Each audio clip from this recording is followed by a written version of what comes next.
In a little corner of Milford, nature bursts into full view. A meeting of three diverse ecosystems where freshwater from the Housatonic River merges with an 840-acre salt marsh, and Long Island Sound is just a few hundred yards away. We're on an incredibly important, unique, and very rich barrier beach here. It's here where the coastal center at Milford Point sits, one of several sites and facilities managed by the Connecticut Audubon Society, the oldest conservation organization in the state. Milan Bull is Senior Director of Conservation and Science at the Audubon. It's just a beautiful place. A place for young and old to learn about animals, the environment, and our surroundings. An observation tower draws visitors up a spiral staircase to see the landscape and beyond. Every season, almost every week, there's something new here.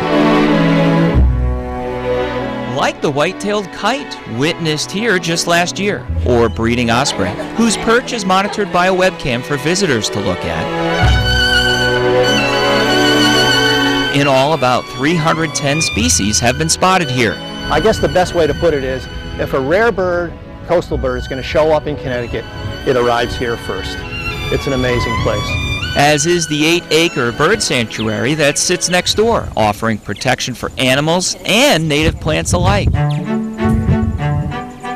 Amazingly, in this tiny little space, there are all kinds of endangered species and rare species and things that need this kind of habitat and don't grow anywhere else. Frank Gallo is the center's director. We've got a number of nesting shorebirds here that are pretty rare. That find safety in this stretch of beach, a place to study habits through the use of banding and observation. There's all sorts of things we can learn just by identifying an individual.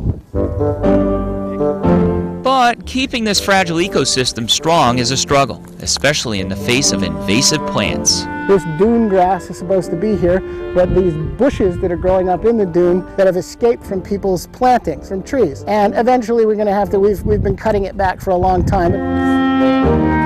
And that can only happen with the help of volunteers and funds. And we're trying to instill a love of nature and a love and appreciation of what we have, and at the same time let people understand that if we don't do something to protect this, it's going to go away.